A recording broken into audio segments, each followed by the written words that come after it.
세상에 떠도는 기묘한 괴담들. 첫 번째 이야기. 용두동 장례식장 뒤쪽에 있는 편의점의 실화괴담. 용두동에 있는 편의점에서 3달째 아르바이트를 하고 있습니다. 야간 알바라 그런지 취객도 많고 특히나 바로 앞이 장례식장이다 보니까 아무래도 낮에 허기를 달래기 위해 조문객들이 야간에 편의점을 자주 찾습니다. 보통 차가운 음료나 컵라면을 사가는데 보통 예외의 손님들이 있습니다. 바로 소금을 찾는 손님들인데요. 검은 양복을 입은 분들이 이따금씩 소금과 티슈를 사가길래 어느 날은 손님을 잡고 물어봤습니다. 저 조문객으로 보이는 분들이 손님처럼 소금을 자주 사가시더라고요. 손님은 혹시 무슨 이유로 그러시는지 알 수 있을까요? 그러자 수염이 덥수룩한 40대 중반에 푸근해 보이는 손님께서 입가에 미소를 띠셨습니다. 학생 혹시 귀신 믿어요? 난데없는 질문에 당혹한 빛을 띄우는 제게 조문객 손님이 나가시며 말을 덧붙이셨습니다. 이렇게 휴지에 소금을 싸서 주머니에 넣으면 장례식장에서 잡귀가 들러붙는 걸 막을 수 있다는 거지요. 이렇게 말하며 손님은 문을 열고 나가셨고 편의점 현관에 걸어놓은 종소리가 낯설게 제 귀를 간지럽혔습니다. 그리고 그날은 편의점 알바를 시작한 3개월간 최악의 날이었습니다. 워크인이라고 하죠. 야간 알바들의 주 업무로 사무실로 들어가 냉장고 안 음료수를 채우는 일입니다. 그늘도 어김없이 워크인을 하고 있는데 편의점 현관에 걸어놓은 종소리가 울렸습니다. 손님이 오셨거니 해서 밖으로 나가봤습니다. 현관에 걸어놓은 종은 딸랑딸랑 흔들리는데 손님은 없었습니다. 당혹스러웠던 저는 밖에 나가보아 혹시 손님이 현관문을 열다 다시 나가신 건가 해서 찾아봤지만 아무도 없었습니다. 무슨 일이지? 혹시 빠르게 뛰어간 건가? 그러려니 하고 넘기고 다시 냉장고 안으로 들어갔습니다. 그렇게 음료수 포장지를 뜯고 채우려던 찰나에 갑자기 사무실 문이 끼익 하고 닫혔습니다. 정말 무서웠습니다. 들어오기 전 문은 분명 고리에 걸어놨습니다. 문 오른쪽 위로 CCTV가 있는데 CCTV로 불 꺼진 사무실에 저 혼자 서 있는 모습을 쳐다보고 있으니 정말 괴기스러웠습니다. 그대로 사무실 문을 열고 뛰쳐나와 편의점 계단에 앉아 머리를 감싸 쥐었습니다. 결국 그날은 점장님께 이러이러한 사정이 있었다 말씀드리고 워크인을 채우지 못했다고 말씀드렸더니 그동안 이 편의점에서 야간 알바를 했던 모든 아르바이트생들이 저와 같은 얘기를 했다고 하더군요. 문이 저절로 닫힌다거나 편의점 종소리가 난데없이 울렸다거나. 두 번째 이야기, 물귀신 괴담. 초등학교 때였을까? 당시 아무것도 모르는 철부지였던 나는 여름방학을 맞아 아버지 손에 이끌려 어느 시골에 할머니 댁에 내려가게 되었다. 무더운 날씨와 대비되는 에어컨 바람 가득한 차 안에서 나는 상당히 들떠 있었던 것 같다. 아버지가 무슨 이유에서 쫓기듯 그렇게 시골로 내려갔는지 당시에 나는 알 길이 없었기에 어두운 그들의 표정과 달리 내 얼굴엔 웃음이 가득했었다.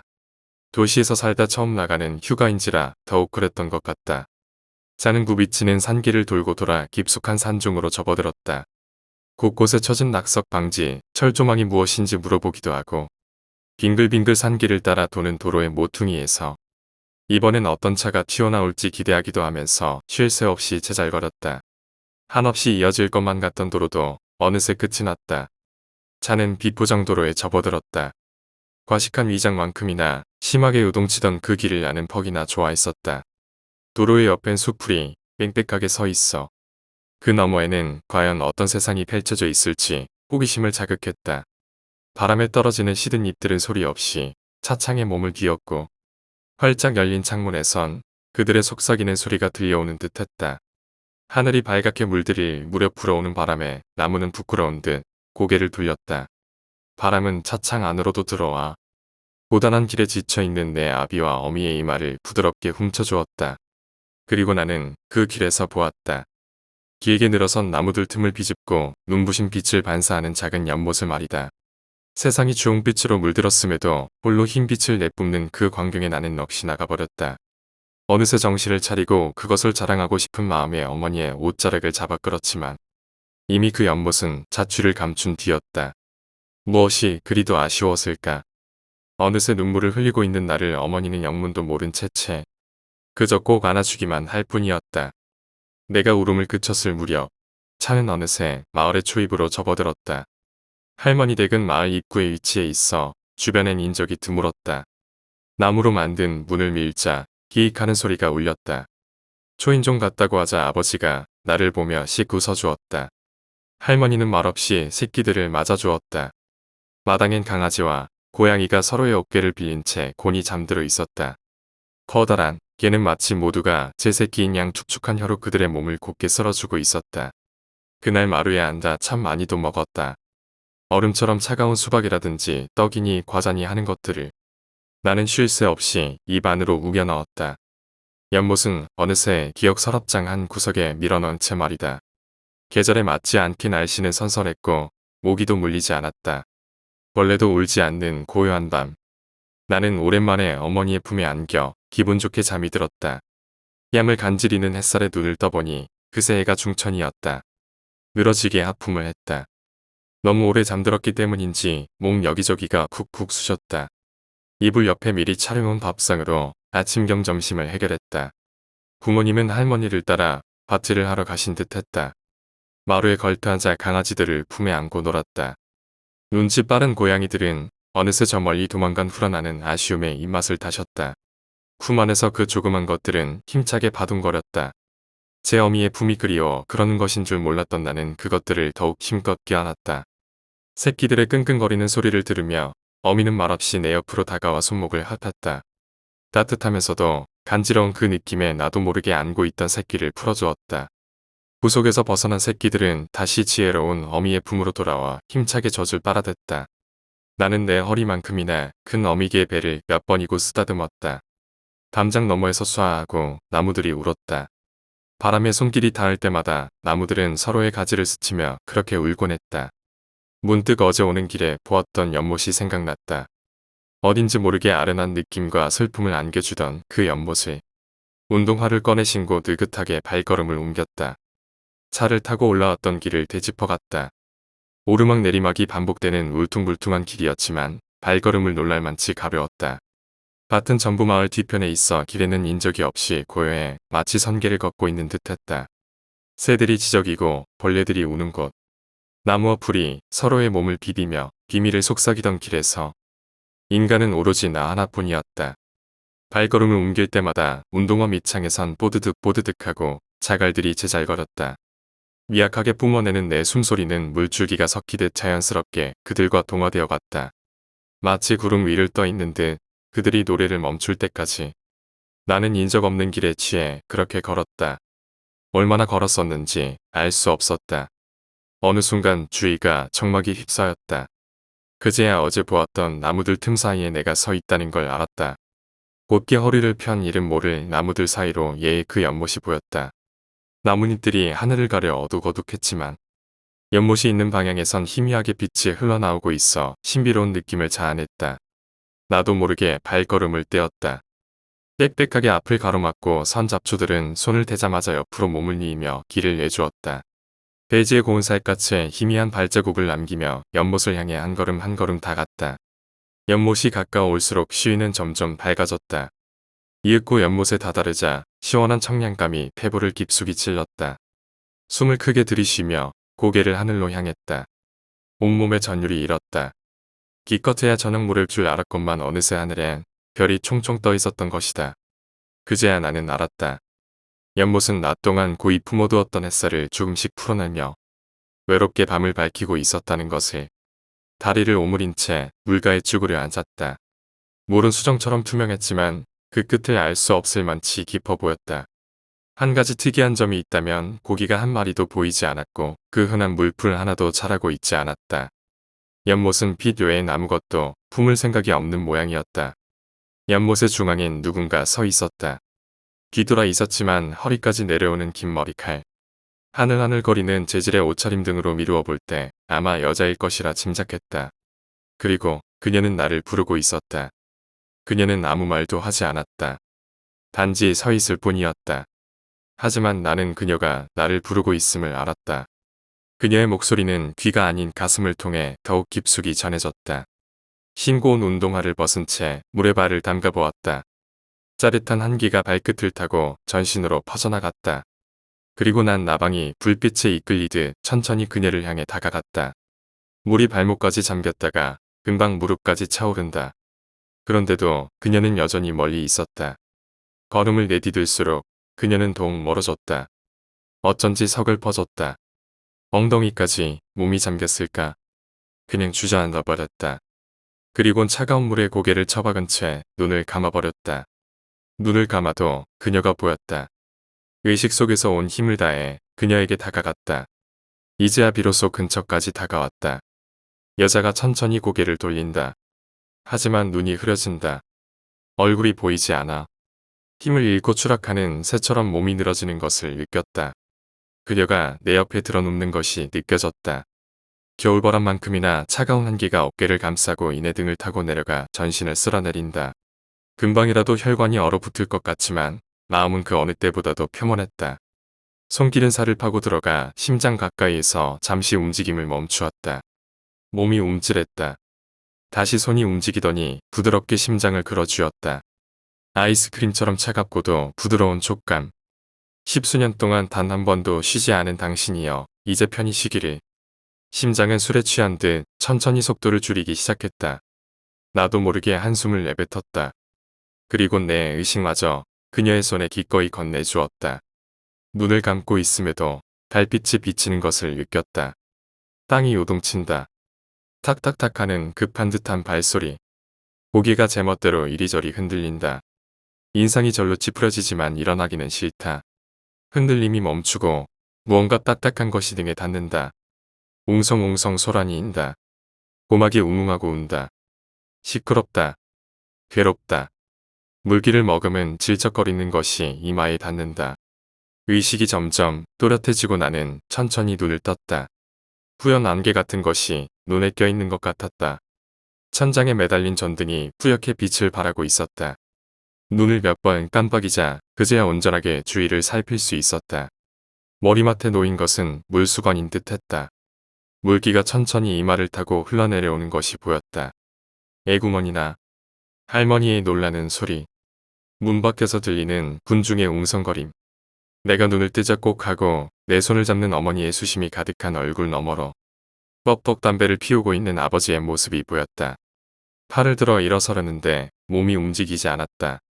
무어라 말이라도 꺼내보려 하지만 그것은 입안에서만 맴돌다가 식도를 타고 꿀꺽 넘어간다. 노곤해져 다시 눈을 감았다. 눈을 덮은 장막엔 여자의 얼굴이 비추어진다. 그녀의 얼굴은 여전히 흐릿해 보이지 않았다.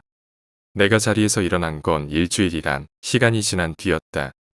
의식을 차리고 일어난 날 어머니는 나를 껴안고 서럽게도 울었다. 잠에 빠져있는 동안에도 의식은 또렷했다. 일주일간 자살한 연인이 귀신이니 하는 말들이 한숨과 함께 공중을 날아다니다 부딪혔다. 때로 의기 껴들기도 했다. 의원을 했다던 노인이 와서 온몸에 침을 놓기도 했다. 하루는 무당이 왔다가 쫓기듯 도망치기도 했었다. 방 안의 공기는 하루하루가 지날수록 무거워졌고 나중에는 체념만이 방 안을 채우고 있었다. 그제야 나는 깨어나야겠다고 결심했다. 그렇게 마음먹은 순간 거짓말처럼 난 자리에서 일어났다. 어떠한 방해도 없이 매일 해가 뜨고 해가 지듯 자연스럽게 그냥 일어났다. 내가 깨어나자마자 부모님은 나를 차에 태운 뒤 처음 이곳으로 올 때처럼 쫓기듯 마을에서 떠났다. 할머니는 따라오지 않았다. 우린 저마다 다른 이유의 침묵을 가슴속에 끌어안은 채 그렇게 다시 도시로 돌아왔다. 그렇게 나는 다시 개학을 맞이했고 중학교를 갔으며 고등학교를 졸업하고 대학에 입학했다. 부모님이 끌어안고 있던 고민들도 시간이 지남에 따라 하나둘씩 사라져갔다. 대학에 입학한 뒤 얼마 후 집으론 할머니의 부고가 날아들었고 아버지와 어머니는 나를 남겨둔 채 몰래 고향에 다녀오셨다. 그리곤 얼마 뒤 그 연못이 메워졌다는 소식도 들을 수 있었다. 그 소식을 들었을 때 내 뇌리엔 그녀의 모습이 잠깐 스쳐 지나갔지만 별다른 감흥은 없었다. 학교를 졸업한 뒤 취직을 하곤 남들이 선망하는 직업을 가졌다. 부모님은 행복했다. 남들보다 나은 직장, 웃음이 가득한 가족. 그렇게 10수년의 세월이 또 지나고 그들 역시 흙으로 돌아갔다. 그리고 나는 지금 여기에 서 있다. 처음 그녀를 만났던 장소. 바로 그 연못에 이제는 흙이 되어버린 더 이상 햇살을 머금지 못하는 장소. 서희는 어둑어둑해지고 풀벌레 소리가 멀리서 들려온다. 나는 천천히 눈을 감았다. 그리고 땅 밑으로 흐르고 있을 그녀의 생명 줄기를 떠올렸다. 그녀는 여전히 거기에 있었다. 바람은 여전히 옛날의 그 바람이었고 나무들도 변한 게 없었다. 햇빛은 여전히 땅속 깊숙이 스며든다. 사실 처음부터 난 여기로 오게 될 거란 것을 알고 있었는지도 모른다. 연호가 제 고향으로 돌아가듯 자연스럽게. 내가 왜 꿈에서 깨어 일어났던가. 그녀는 나를 왜 보내주었던가. 다만 나를 사랑하는 사람들의 삶이 가여워 그런 것이 아니었을까. 내가 돌아올 것은 그녀도 알고 있었으리라. 연못이 메워졌다는 소식을 들었을 때도 별 걱정을 하지 않은 것은 그녀가 여전히 살아있음을 알고 있기 때문이 아니었을까. 새벽 이슬에 젖은 땅바닥에 옆으로 웅크려 누웠다. 물기를 머금은 흙이 볼에 닿고 달콤한 흙내음이 코 속으로 들어온다. 내가 메고 있던 짐들이 하나 둘씩 공중으로 흩어지고 점점 나른해져 가는 것을 익힌다. 그녀가 다가온다. 다가와서 내 뒤에 같이 눕는다. 혈관을 타고 흐르는 피가 천천히 움직임을 멈춘다. 차가운 그녀의 체온이 등 뒤로부터 퍼져나간다. 내 목을 껴안은 손은 천천히 내려와 예전처럼 다시 내 심장을 끌어준다. 이전과는 달리 다시는 놓치지 않으려는 듯 힘을 주어 잡는다. 나는 어느새 물속에 있다. 그녀의 손길에 이끌려 끝없이 밑바닥을 향해 내려간다. 사실 바닥은 없다는 걸 나도 알고 그녀 역시 알고 있다. 그렇게 나는 그녀의 손길에 이끌려 영원히 연못의 밑을 향하리라. 그녀의 손을 타고 전해지는 체온에 심장이 점점 차가워진다. 그리고 우린 물이 된다. 세 번째 이야기, 전원. 안녕하신가? 그렇게 놀랄 필요는 없어. 난 그냥 당신과 잠깐 이야기를 나누고 싶어 찾아온 것뿐이니까. 내가 누구냐고. 그것 또한 알 필요가 없을 뿐더러 굳이 알려주지 않더라도 내 이야기를 끝까지 듣는다면 알게 될 거야. 이런 짜증 내지 말고 그냥 내 말을 조용히 들어봐. 내가 한 가지 물어보지. 너는 지금 이 생활에 만족하나? 하루하루 반복되는 일상에 너보다 많이 산 사람들은 밥그릇 좀 더 비워봤다고 너한테 성미기 일수고 너보다 어린 것들은 쥐뿔도 모르면서 너한테 바락바락 대들고 그 사이에 끼어서 하루하루를 잉여 생활로 버텨가는 지금 이 무료한 생활에 만족하느냐 이 말이야. 설마 죽기 위해 산다 혹은 어쩔 수 없다 라고 생각한다면 당장 집어치워. 물론 죽기 위해 산다는 말은 맞는 말이기도 하지. 무슨 말인지 모르겠다고? 내 말을 끝까지 들어보면 알 수 있을 테니 걱정 마. 넌 변태라는 말의 의미를 알고 있나? 아니. 이 변태 새끼야 할 때 그 변태 말고 이 사람아. 내가 그 이야기를 하려고 여기까지 왔겠나. 그래. 이제야 말이 좀 통하는구먼. 유충이 짧은 시간 동안 엄청난 변화를 거쳐 성충으로 변화하는 과정. 혹은 어떤 개체가 짧은 시간 동안 엄청난 변화를 거쳐 새로운 개체가 되어가는 과정을 말하지. 근데 혹시 이거 알고 있나? 변태 전의 개체와 변태 후의 개체는 전혀 선천적 혹은 후천적인 연관관계가 성립하지 않는다는 걸 한 연구 결과는 말해준다더군. 성충이 되지 않은 나비의 애벌레를 매일 같은 시간 같은 루트를 통해 먹이가 있는 곳으로 인도해서 나중에는 자기가 혼자 찾아갈 수 있을 만큼 반복적인 훈련을 시켰다는 거야. 그래, 마치 파블로프의 개처럼 말이야. 그런데 이상하게도 이 애벌레가 변태 단계를 거쳐 나비로 변한 뒤에는 그러한 후천적인 학습은 나비에게 그 어떤 영향도 미치지 못했다는 거야. 마치 처음에 애벌레와는 다른 개체인 것처럼 먹이를 가지러 가는 시간도 먹이가 있는 공간도 알지 못했지. 신기하지 않은가? 하지만 놀라운 것은 이뿐만이 아니지. 또 다른 실험에서도 아주 흥미로운 사실이 발견되었어. 아직 불완전 변태를 거치지 않은 지네를 데려와 2개의 다리를 끊어버린 후에 그 지네가 변태를 거쳐 하나의 마디를 추가할 때까지 기다렸다고 하는군. 얼마 후 탈피를 거친 지네는 끊어진 다리를 다시 생성해내었지. 하지만 주목할 점은 그 다리의 쓰임새였어. 지네는 그 다리를 전혀 사용하지 않았어. 아니 못한다고 해야 옳은 거겠지. 지네는 자신이 그 잘려나간 다리가 다시 나왔는지조차 모르는 것처럼 행동했다고 하더군. 그 다리를 건드려도 반응조차 하지 않았다는 거야. 이 실험은 여기서 멈추지 않았다네. 그들은 같은 실험을 몇 번이나 계속했어. 몇십 개의 다리가 잘려나가고 다시 생기고 또다시 잘려나가고 생기고 결국에는 어떻게 되었는지 알겠나? 녀석은 자신에게 다리가 있는지 없는지조차 모른 채 몸만 꿈틀꿈틀 되었다더군. 웃기지 않은가? 표정을 보니 그딴 벌레들 이야기는 왜 짓거리냐고 생각하는군. 그렇지. 그런데 말이야. 그딴 벌레라는 건 누가 정의한 건가? 내가 벌레보다 우월하다는 그 비정상적인 자만심은 어디서 나온 거지? 벌레와 내가 다르다는 건 누가 결정하는 건가? 과학이, 과학자들이 웃기지도 않는군. 인간은 자기들이 생각하기에 고작 70에서 80년 밖에 살지 못한다고 생각할 거야. 겨우 그 정도의 삶을 살면서 무슨 근거로 벌레와 인간의 메커니즘이 다르다고 말할 수 있는 거지? 니들이 그렇게 웃겨하는 하루살이의 인생은 그들에게 있어서 몇백 년과 같지. 그런 맥락으로 보면 내가 보기에도 너희들의 인생은 하루살이와 다를 바 없다. 자, 중요한 이야기니까 여기서부터 똑똑히 들어. 너 같은 잉여인간들이 잘 들어야 할 내용이니까 말이야. 인간도 똑같아. 인간도 벌레들처럼 변태를 하지. 뭐라고? 변태는 단기간에 일어나는 거라고. 그래, 단기간이지. 매미의 유충에게는 땅속 생활 몇 개월이 자기 인생의 90%를 육박한다. 단기간이라는 건 도대체 누구의 시각이지? 너희 인간들은 자신들이 다른 개체의 맨 위인 먹이사슬이라고 생각하면서 왜 자신들보다 위에 있는 존재에 대하여 생각해보지 않는 건가? 이런. 내가 또 흥분했군. 어쨌든 요지는 80년 정도도 어떻게 보면 짧은 기간에 불과하단 말이야. 그렇다면 변태는 어떻게 진행되는 걸까? 그래, 맞아. 지금 내가 생각하고 있는 바로 그것. 죽음으로써, 죽어서 시체가 됨으로써, 그것이 썩어 없어짐으로써 넌 변태를 하게 되는 거지. 정말 죽으면 그만이라고 생각한 건가?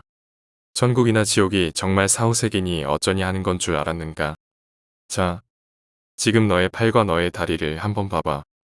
제대로 붙어 있나? 제대로 작동하는가? 너의 몸속 장기들은 활발하게 운동하고 있는가? 만약 그렇다면 지금의 현실은 변태 전의 천국이었겠군. 이상하지? 너희들이 들었던 사실과는 다르지? 착하면 천국 가고 나쁜 짓 하면 지옥 간다. 그건 어떤 개자식들이 지어낸 말인 건지는 모르겠지만 웃음도 안 나오는 생각이야. 천국이란 그저 사지 멀쩡하게 변태한 상황을 말하는 것 뿐이다. 너희 말에 따르자면 70평생을 번뇌와 고통 속에서 살아온 것에 대한 잠시간의 보상일 뿐이지. 그들은 처음으로 다시 돌아가 어렸을 때의 편안함을 누릴 수도 있고 자신들의 성공을 위해 다시 한번 인생을 리셋할 수 있지. 그렇다면 지옥이란 무엇일까? 그래, 내가 괜히 지네 이야기를 한 게 아니야. 내가 만약 전생에서 팔을 다쳤다고 해보자. 그래서 쓸 수 없게 되거나 이상이 찾아왔어. 그렇다면 넌 이번 생에 팔병신으로 태어나거나 기형아로 태어나거나 하는 거야. 그걸 보고 지옥이라고 하는 거지. 70평생을 그 장애 때문에 지옥같이 살아왔는데 다시 태어나도 그것이 리셋되지 않는 거지. 이제 웃기지. 천국과 지옥이라는 게 얼마나 무책임하고 비도덕적인지 알게 되었나. 전생에 착한 일을 하고 못한 일을 하고는 아무 상관이 없어. 그저 양육강신. 전 단계에서 피해를 최소한으로 줄인 개체만이 좀 더 강한 미래를 영위할 수 있다는 방식. 또한 너희들이 가장 좋아하는 방식이기도 하지. 자, 그렇다면 지금 내가 해야 할 일은 뭘까? 앞으로도 난 착한 일을 했으니 천국 갈 거야. 라는 되지도 않는 소리를 짓거리면서 인생을 살 것인가? 어디를 다칠지 알 수 없는, 얻을 게 하나 없는 인생 게임을 계속해 나갈 것인가? 만약 그러다가 다치기라도 하면, 사고라도 나면, 넌 그 고통을 그 장애를 매 생애마다 버텨낼 자신이 있는가? 아마 없을 거다. 한 100년 살기도 어려워하는 너희 동저들에게 억겁의 시간을 고통 속에서 보내라는 건 너희들이 말하는 지옥보다 더 두려운 것이라는 걸 내가 잘 아니까. 그렇다면 어떻게 해야 하냐고? 당연한 거 아닌가? 지금 빨리 죽어서 더 나은 개체로 변태하면 될 거 아닌가? 남들이 다치고 다치면서 자신들의 생명을 갉아먹을 때 너는 일찍 변태함으로써 그들의 우위에 서는 거지. 어때? 너의 꿈 아니었나? 남들 앞에서 강한 자로 군림하는 것. 은혜라는 것도 별거 아니지. 죽음이라는 것도 사실 별거 아니야. 오히려 좋은 거지. 더 나은 개체로 발전하는 하나의 과정이니까. 그저 몇 번의 죽음만 거치게 된다면 너는 남들보다 우월한 인간으로 또 다른 삶을 살아갈 수 있는 거라고. 그리고 바로 지금 너에게 남들과는 비교할 수조차 없는 거대한 천국이 눈앞에 펼쳐진 거라고. 너의 앞에 놓여있는 이 밧줄이, 너의 뒤에 놓여있는 저 농약이, 너의 밑에서 팔을 벌리고 있는 저 돼지가 온통 자신에게 몸을 맡기라고 소리치고 있는 걸세. 죽음으로써 널 더욱 강해질 수 있도록 하기 위해서. 도대체 내가 누구냐고 말하지 않았는가. 그런 건 알 필요도 없는 거라고. 난 그저 너의 꽉 막히고 지루한 일상에서 항상 굽신거리고 살아야 하는 약자의 인생에서 구해주기 위해 그저 조그만 조약돌을 너에게 던져줬을 뿐이지. 그 조약돌의 파문을 손으로 막은 채 작은 연못 속에서 살 것인지 파문을 따라 너의 인생을 더 넓은 바다로 개척해 나갈 것인지는 순전히 너의 몫일 뿐이다. 어때? 이래도 더 살고 싶나? 네 번째 이야기. 축제. 귀로 먹은 당나귀가 귀를 세우고 울고 있는 한 아이를 바라보는 어느 작은 시골 언덕에 머리 위로 휘황찬란한 달이 떠 있고 작은 소녀는 언덕 아래 밝게 빛나는 마을을 바라보면서 당나귀 밑에서 엄마의 품속을 찾으며 울고 보챈다. 불꽃이 지펴 마치 밝은 대낮처럼 밝혀진 한 마을의 사람들이 길거리로 나와 춤을 춘다. 그날만큼은 점잖은 마을 이장님도 나이를 먹어 관절이 아프시다는 느티나무 아래 백발 할아버지도 한창 힘이 넘쳐나는 25살의 대장정이도 마을의 최고의 요조숙녀인 아랫집 포도나무 아가씨도 길거리로 나와 그 밝은 불꽃 아래서 춤을 춘다. 귀에서 번쩍이는 화려한 장식을 한 이방인들은 마을 사람들과 한때 어우러져 뒹굴고 마을 사람들도 그날만큼은 아무렇지 않게 그들과 살을 섞는다. 그 춤 속에서 5살 먹은 아이는 눈물을 눈에 머금고 그 군중 속에서 입에서 포도주를 토하면서 쓰러져 길거리 한편에서 아무렇게나 나뒹구는 어머니를 붙잡고 있고 모성은 천국으로 가버렸는지 미동조차 하지 않으며 마을의 개구쟁이들은 그 군중 속에서 같이 춤을 추기는커녕 집으로 다락으로 빈 술통 안으로 들어가 바들바들 떨면서 작은 틈으로 그 어른들만의 축제를 구경한다. 그리고 반짝이는 장식을 한 이방인들과 쫓고 쫓기는 숨바꼭질을 하지만 언제는 마을 아이들은 이방인들에게 지고 만다. 태양과 같이 붉게 타오르는 불꽃 아래 춤추는 사람들. 그리고 그중 춤추지 않는 한 아버지는 한 손에 만취해 죽은 듯이 잠든 자신의 아내를 껴안고 자신의 붉은 망토를 맨 자신의 어린 딸에게 종이를 넣고 약간의 반짝이는 동전이 든 작은 병을 작은 소녀와 어울리지 않는 커다란 갈색 가방에 넣어 당나귀에 실어 심부름을 보낸다. 마치 자신과 아내의 흔적을 남기는 듯이 자신의 마지막 씨앗을 남긴다. 저기 마을 밖에 사는 사람들에게 당나귀는 지금쯤 축제 속에서 신나게 춤추고 입으로 포도주를 토하고 있는 한 아버지의 마지막 보물을 얻고 자신도 모른 채 단지 마을을 등지고 열심히 달릴 뿐이고 작은 소녀는 그저 아버지와 어머니의 행동이 자신을 버림이라는 행위를 이해한 듯 다시는 만날 수 없는 아버지와 어머니를 그리워하며 돌아갈 곳이 없다는 공포감에 휩싸여 그저 그 큰 눈망울에 눈물이 그렁그렁 달려있을 뿐이었다.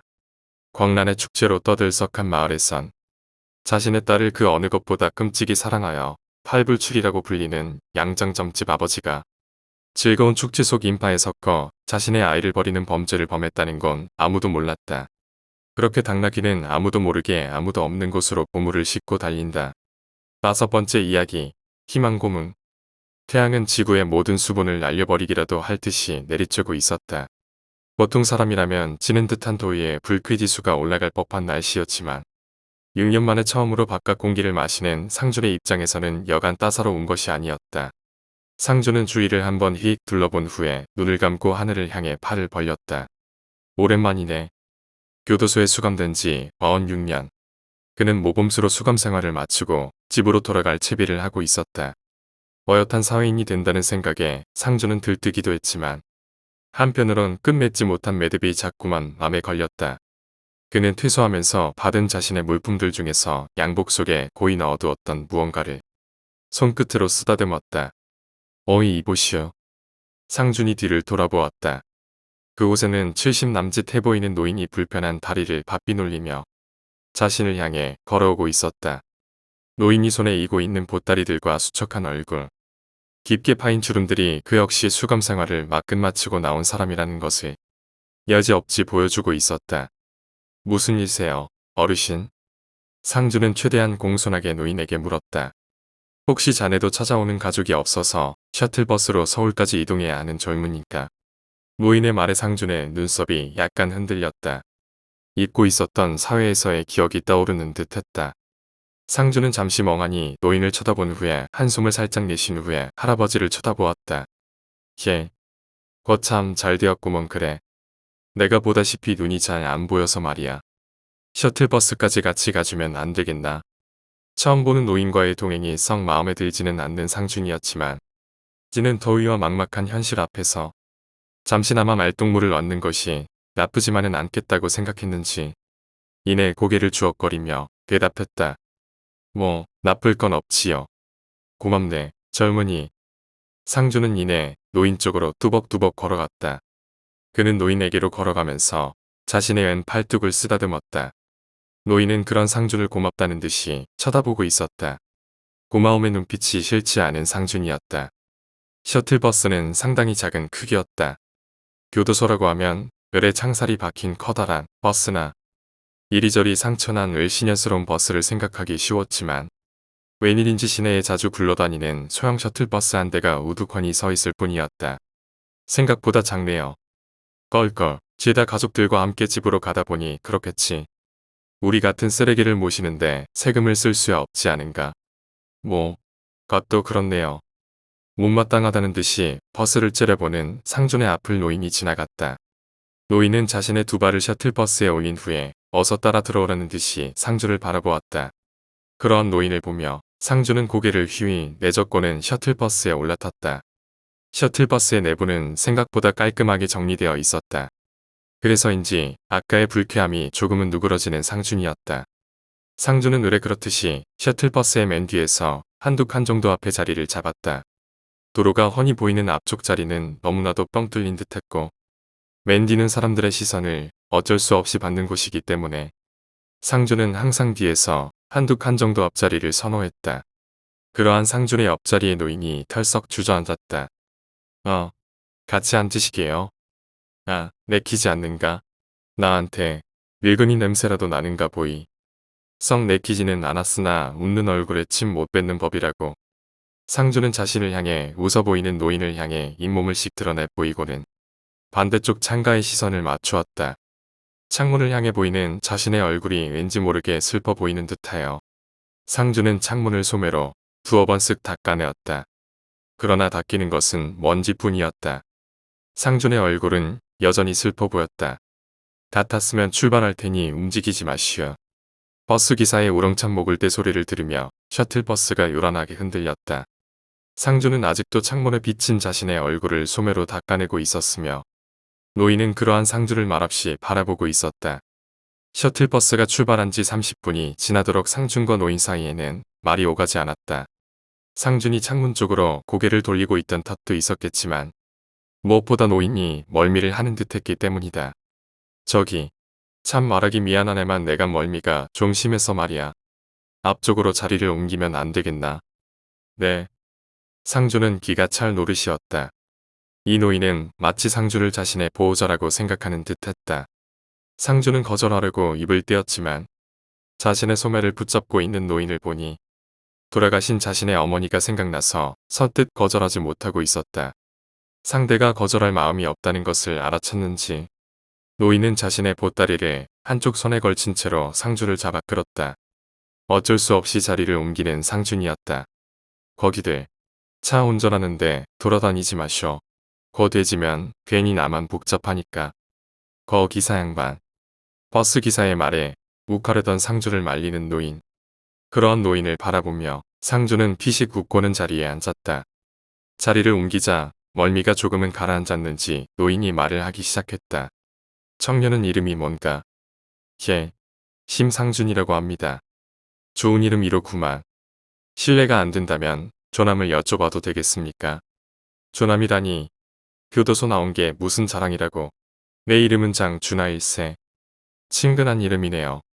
그렇게 생각해주면 이 늙은이야 고맙지. 잠시간의 정적을 깬 건 노인의 난데없는 질문이었다. 자칫 상대의 기분을 상하게 할 수도 있는 질문이었지만 노인의 인자한 웃음은 그런 기분마저 달아나게 만들기에 충분해 보였다. 자네는 무슨 일로 교도소에 오게 되었는가? 어, 뭐 말하기 곤란하면 안 해도 되네. 말하기 부끄러운가 보이. 뭐 자랑스러운 일은 아니지. 그렇다면 내 이야기라도 들어볼 텐가. 어르신의 이야기라뇨? 난 살인죄로 교도소에 들어오게 되었지. 무기징역을 선고받아서 죽을 때까지 감옥에 있어야 할 운명이었네만. 부끄럽게도 윗사람들이 모범수로 석방해 주었지. 살인이라는 말에 상준의 눈썹이 실룩거렸다. 그러한 상준의 모습에도 아랑곳하지 않고 노인은 말을 이어나갔다. 아마 20년 전쯤이었을 거야.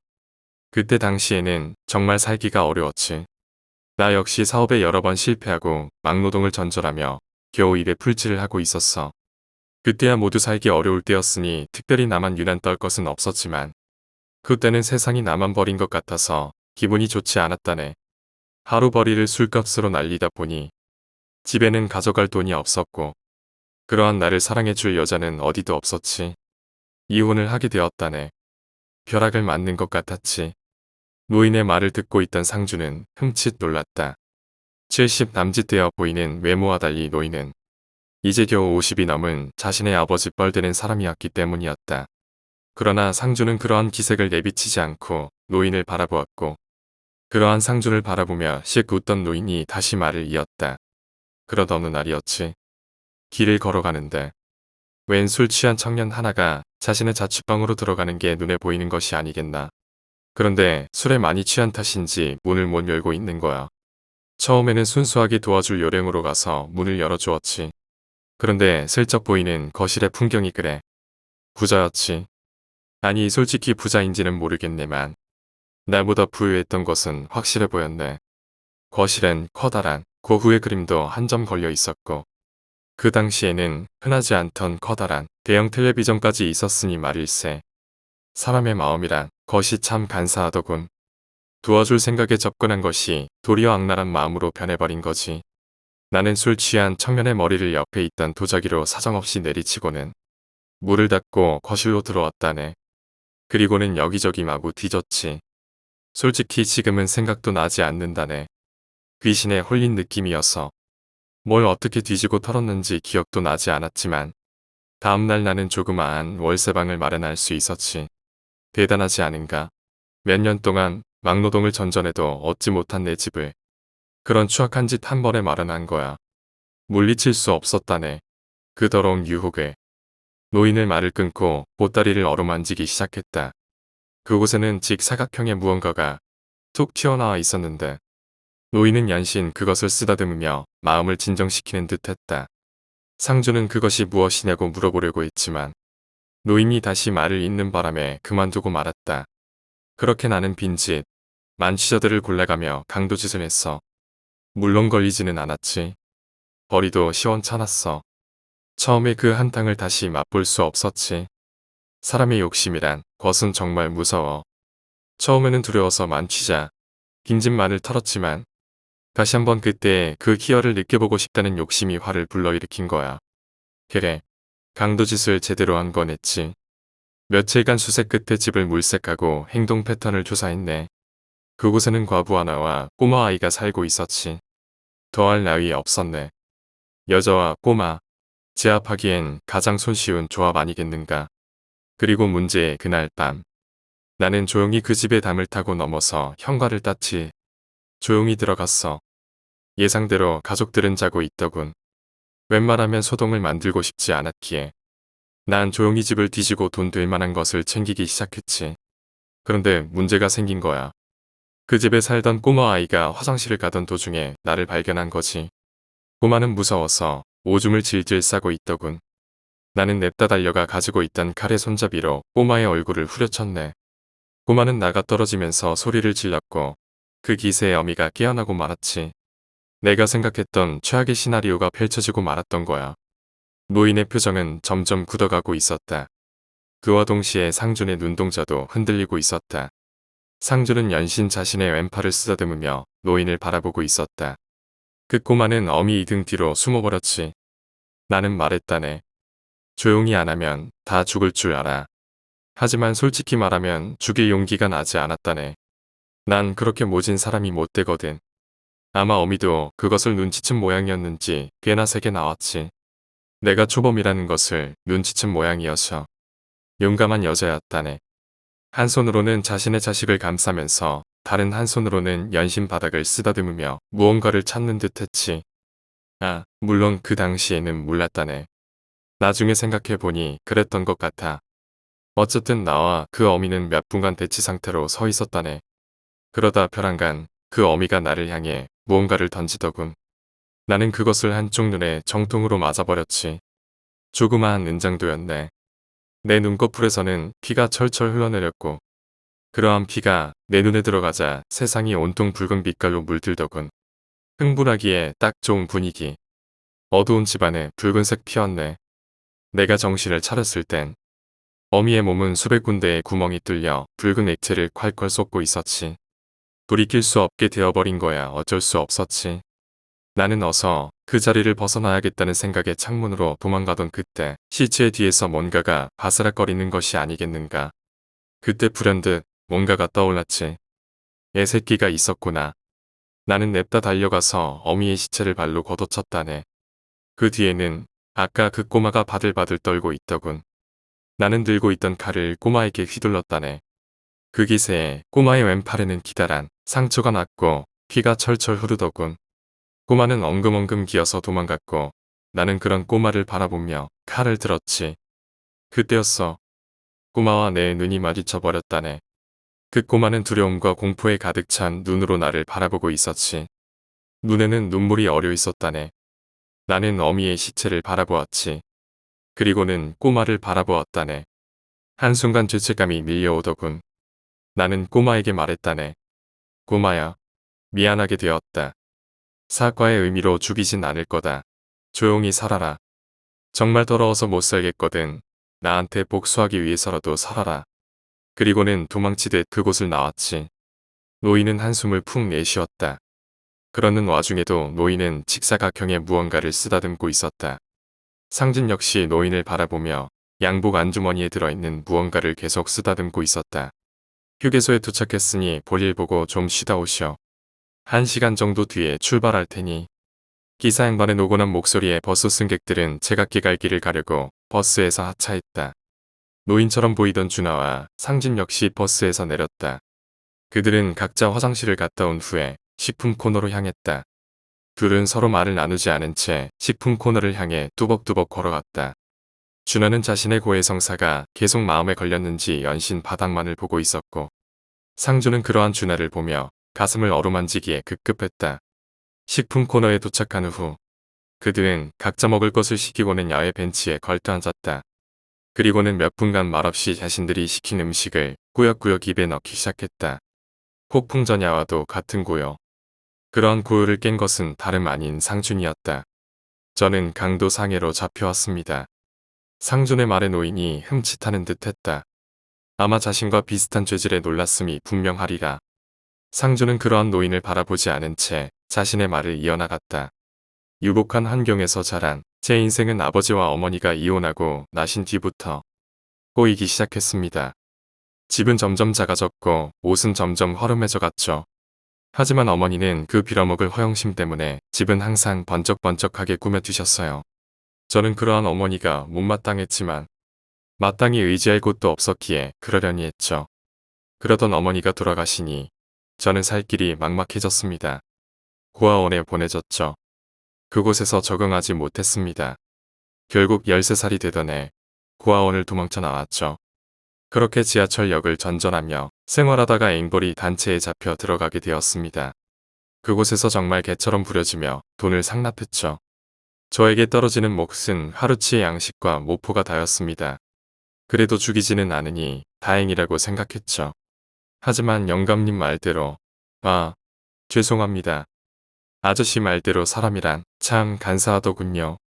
매일매일 돈은 수십만 원씩 버는데 나한테 떨어지는 게 한 푼도 없다는 사실이 저를 조금씩 자극했습니다. 그러다 결국 저는 앵벌이 한 돈을 다 들고 튀어버렸죠. 그리고 그 돈으로 먼 타양까지 이동해 왔습니다. 그리고는 한 가지 목표를 이루기 위해 개같이 벌어먹고 살았습니다. 강도짓도 서슴지 않았고 절도, 강간, 사기 안 한 게 없었죠. 그러면서도 제 목표를 잊지 않기 위해 단 한 가지 물건을 품에 소중히 지니고 다녔습니다. 상주는 품속에 들어있던 무언가를 꺼내 준하를 향해 보여주었다. 그 작은 무언가는 비단에 돌돌 말려 있어서 뭔지는 알 수 없었지만 비단의 고풍스러움과 맞물려 귀해 보이는 인상을 주기에 충분했다. 준하는 무표정한 얼굴로 그 물건을 빤히 쳐다보고 있었고 그러한 준하를 바라보는 상준의 얼굴을 차갑기만 했다. 저도 그렇게 살다가 결국 잡혀왔고 모범수로 이번에 풀려나게 되었죠. 사실 이 막막한 세상을 어떻게 살아가야 하는지에 대한 생각은 한 번도 해보지 않았습니다. 솔직히 말하자면 제가 가지고 있는 단 하나의 목표를 이루기만 한다면 죽어도 여한이 없다고, 아니 그냥 죽어버릴까 생각 중입니다. 전과자라는 오명에 갈 곳 없는 낙동강 오리알 신세. 어떻게 입에 풀칠하고 살겠습니까? 상주는 한숨을 푹 내쉬었다. 그러한 상주를 바라보는 준하의 표정 역시 좋지는 않았다. 내심 같은 처지를 공감하는 느낌이었다. 자, 이제 시간도 다 된 것 같으니 어서 돌아가야겠네요. 상준이 몸을 일으켰다. 그는 자신의 왼 팔뚝을 쓰다듬으며 앞으로 걸어 나가기 시작했고 준하는 그 뒤를 따랐다. 뭐 하나만 물어봐도 되겠나? 뭐든지요. 그 팔, 왜 자꾸 쓰다듬는 겐가? 아까부터 자꾸 긁던데. 아 이거요? 별거 아니에요. 상처가 하나 있는데 오늘따라 자꾸 따갑네요. 상준은 준하를 향해 씩 웃어 보이고는 버스를 향해 걸어갔다. 그러한 상준을 쳐다보는 준하의 눈빛이 미묘하게 흔들리기 시작했다. 자 출발합니다. 빨리 자리에 앉으셔. 걸걸한 기사 양반의 목소리가 버스를 가득 채운 후 버스는 서울을 향해 또다시 긴 여정을 시작했다. 버스가 출발하는 동안 그리고 서울로 향하는 내내 둘은 아무 말도 않은 채 차창 밖을 바라보고만 있었다. 아까와는 사뭇 다른 분위기에 준하와 상주는 내심 거부감이 들기는 했지만 서로 말하기를 꺼려하는 탓이었다. 그렇게 둘은 몇 개의 휴게소를 지나치는 동안에도 화장실을 왕복하고 몇 개의 음료거리만을 주고받은 채 아무 말도 나누지 않았다. 이따금 팔을 쓰다듬는 상준을 쳐다보며 한숨을 내쉬는 준하의 모습이 그 둘의 의사소통의 전부였다. 자 얼른 내리시오. 아저씨. 처먹은 건 가져가야 될 거 아니에요. 기차와 통을 삶아 먹은 듯한 기사 양반의 호통을 뒤로 한 채 둘은 동서울 터미널에 발을 디뎠다. 둘은 약속이라도 한 듯이 화장실로 향했다. 휴게실마다 화장실을 들르는 게 서로 여간 긴장한 게 아닌 듯 보였다. 그날따라 화장실에는 사람들이 얼마 없었다. 웬만하면 변기 한 두 칸 정도는 차 있을 법도 한데 화장실에는 개미새끼 한 마리도 보이지 않았다. 그러한 화장실의 풍경을 바라보는 준하의 얼굴은 굳어졌고 반대로 상준의 표정은 한결 가벼운 듯이 풀어졌다. 둘은 아무 말 없이 화장실에서 소변을 보았다. 준하가 먼저 세면대로 향했다. 그러한 준하의 뒤를 바라보며 상준은 자신의 가슴에 고이 모셔두었던 무언가를 비단에서 풀어헤쳤다. 그곳에는 반짝반짝 빛나는 조그마한 무언가가 들려 있었다.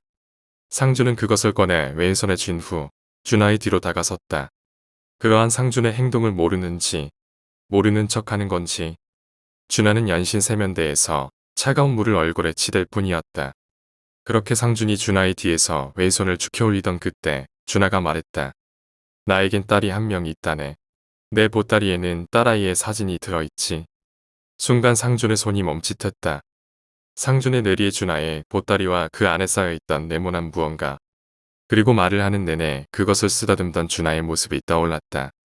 날 기다리고 있을 걸세. 20년 동안 혼자서 힘들었겠지. 날 받아들여 줄지는 의문이네만. 그래도 준하는 어깨를 들썩였다. 상준은 그러한 준하를 물끄러미 바라보았다. 상준의 눈에서 준하의 어깨가 마지막까지 자신을 보호하려던 어미의 어깨로 겹쳐 보이는 듯했다. 상준은 왼손을 몇 번 들락날락 하더니 이내 아래로 떨구었다. 상준은 휙 뒤돌아서 화장실을 나섰다. 준하는 그런 상준을 아는지 모르는지 연신 세면대에 얼굴을 묻고 있었다. 사십시오. 딸과 함께 죽은 듯 사세요. 무슨 일이 있더라도 설사 사는 것이 지옥 같고 똥통에 빠지는 지옥을 겪더라도 사십시오. 하루하루 죽을 것 같은 지옥 속에서 천사들이 노니는 천국을 떠올리며 그렇게 사십시오. 오르지 못할, 설령 죽어서라도 도달하지 못할 그곳을 상상하며 하루라도 나아질 거라는 희망을 품고 죽은 듯이 악착같이 사십시오. 그 모든 고통을 견뎌내십시오. 상주는 화장실 문을 나서며 준하에게 나지막하게 속삭였다. 준하의 어깨가 멈추었다. 그러한 준하를 보며 상주는 한숨을 내쉬고는 밖을 나섰다. 상주는 화장실 앞에 있던 휴지통을 향해 자신이 왼손에 쥐고 있던 무언가를 집어던졌다. 상준의 손에서 떠나간 무언가는 휴지통 외벽을 맞추고는 땅에 떨어져 금속성 마찰음을 내었다. 상주는 그것을 물끄러미 바라보았다. 그곳에는 피가 굳었는지 물감이 묻었는지 검붉은 얼룩이 덕지덕지 새겨져 있는 조그마한 은장도가 떨어져 있었다. 상주는 화장실에서 멀어져 갔다. 죽은 듯이 고통에 몸부림치며 하루하루 나아질 거란 희망을 가지고 견뎌내십시오. 상주는 한 치 앞도 내다볼 수 없는 현실에 발을 디디며 중얼거렸다. 그것은 준하에게 하는 말이기도 했지만 나약했던 자신을 향한 외침이기도 했다. 그것이 당신을 향한 나의 마지막 복수입니다. 멀어지는 상준의 뒤를 준하가 물끄러미 바라보고 있었다. 하늘에는 아스라이 땅거미가 가라앉고 있었다. 벼랑간 불어오는 바람에 상준의 셔츠가 펄럭였다. 상준은 바람을 가리려는 듯이 왼손을 자신의 이마에 가져다 대었다. 그 겨를에 상준의 왼소매가 펄럭였다. 그곳에는 칼로 길게 베인 듯한 상처가 자리 잡고 있었다. 그러나 더 이상 그 상처는 쓰라리지 않았다. 6번째 이야기, 진정한 공포. 공포란 죽음을 대비해서 만들어진 감각일 것이다. 생각해봐라. 인간이 공포도 없이 아무데나 깝죽댔다간 언제 어디서 무슨 짓을 당해서 죽을지 모른다. 그렇기 때문에 별것 아닌 사람의 표정에서도 공포를 느끼고 공포에서 해방되었을 때에는 짜릿한 쾌감을 느끼는 것이다. 하지만 인간의 감각은 자기 자신의 발전에 비해서 터무니없이 발전이 늦다. 이를테면 어느 한 건물이 붕괴 직전에 있음에도 자신의 서 있는 아늑한 공간에 의해 자신이 안전하다고 생각하는 착시현상을 겪는 그런 것 말이다. 말하자면 주변의 위협이 너무나도 큰 범위로 작용하고 있기 때문에 인간 본연의 감각으로는 어떠한 공포조차 느낄 수 없다는 것이다. 그렇다면 지금의 인간은 조금 더 공포라는 감각을 발달, 성장시킬 필요가 있다. 비록 우리들이 창조해내는 문화의 발전 속도에는 따라갈 수 없다 하더라도 나는 내가 분석하는 것에 한해서 그것이 본래 상태를 유지할 수 있는 수명을 알아내는 능력을 갖게 되었다. 내가 언제 그러한 감각을 가지게 됐는지는 모르지만 그저 언제부턴가 사물이나 사람이 느끼는 공포를 느끼게 되었다. 그들이 어떤 식의 공포를 느끼는지는 전혀 알 수 없지만 다만 그들이 느끼지 못하는 거대한 공포를 나는 정확하고 확실하게 느낄 수 있다. 걷잡을 수 없이 크나큰 질환, 사고, 실수로 인한 잘못된 선택. 확실히 나는 이 70억의 인간 가운데 특별하게 태어났다. 남이 느낄 수 없는 거대한 공포에 짓눌려 숨죽여 지냈던 과거도 있었지만 이제는 그 공포를 극복하고 오히려 그 커다란 공포의 정면으로 맞설 수 있는 능력을 가지게 되었다. 남의 실수를 이용하여 나는 부자가 되었고 타인의 공포를 예측하여 내가 아끼는 사람들을 지켜왔다. 가끔 나 자신의 능력에 무서움을 느끼기도 하지만 나는 내가 이렇게 태어난 것에 대한 무언가의 사명이 있다고 믿는다. 나는 지금 거대한 공포에 숨죽여 지냈던 과거에 느낀 호기심을 해결하려고 한다. 나는 대체 무엇을 위해서 태어났는가? 아무도 느끼지 못하는 이 공포로 나는 무엇을 해야 하는가? 공포의 능력을 가진 자로서 어떤 식의 죽음을 맞이하여야 하는가? 나는 나만이 느끼는 무언가의 사춘기에 접어든 것이 분명했다. 많은 타인의 죽음을 극복해왔고 나는 죽음이 무엇인지에 대해서 가끔 깊은 생각을 한다. 공포와 죽음. 도대체 이 둘에는 무슨 상관관계가 있는 것일까? 나는 내가 본 가장 위태로운 건물에 들어섰다. 누구도 느끼지 못할 테지만 누가 생각해도 무너질 리 없는 건물이지만 나는 나만이 느낄 수 있는 거대한 감각으로 가장 위험한 공간에 서 있다. 다른 사람이라면 분명 이 거대한 공포의 감각을 무시하고 가만히 서 있겠지만 다른 이의 시선이 이상해 보일 정도로 다리가 후들거렸다. 무섭다. 빠져나가고 싶다. 하지만 나는 죽음의 직전까지 나의 공포의 감각을 몰고 가서 이 능력이 더 향상되기를 바라고 있다. 나는 어딘가의 사진만 보고도 이 건물이 위험한 정도를 밝혀냈다. 이제 성장은 끝났다. 이제는 내 능력에도 변형이 필요함을 느꼈다. 나는 그 위험의 진행도를 빠르게 만들기 위한 장치를 건드리기로 했다. 마음의 준비는 끝났다. 이 건물에는 수많은 사람들이 있지만 모두 나를 위한 희생으로 사라질 것이다. 굳이 내가 건드리지 않더라도 이 건물은 수준으로 붕괴할 테지만 나는 심심한 애도를 건넸다. 미안하지만 내 능력을 위해서 죽어달라고. 나는 그들이 느낄 수 없는 거대한 공포가 코앞에 직면해 있었지만 별 흥미가 없었다. 이제 이 경험에서 내가 생존할 수만 있다면 나는 미래를 볼 수 있을 테니까. 딸깍. 폭발의 스위치를 올렸다. 밖에서 작은 소음이 들린다. 기껏해야 폭죽놀이 수준. 하지만 이 작은 폭발이 기폭제가 되어 내가 서 있는 지면에는 거대한 참사가 일어날 것이다. 고시어 집안의 진동이 느껴졌고 공포로 인해 정신을 주체할 수 없게 되는 지경에 이르렀다. 말하자면 고소공포증과 비슷하달까. 나는 그 공포와 정면으로 맞서. 아니 그저 무모하게 뛰어들고 있을 뿐이지만 나는 내 능력의 성장을 확신했다. 붕괴는 순식간에 진행되었고 나는 그 모든 공포를 가장 안전하다고 생각되는 지면에서 관찰할 것이다. 그리고 붕괴의 최후에 나는 나의 미래를 보았다. 죽음. 이전에는 감지밖에 할 수 없었던 그 공포가 이제는 확실하게 눈에 들어왔다. 이것은 공포가 아닌 예지다.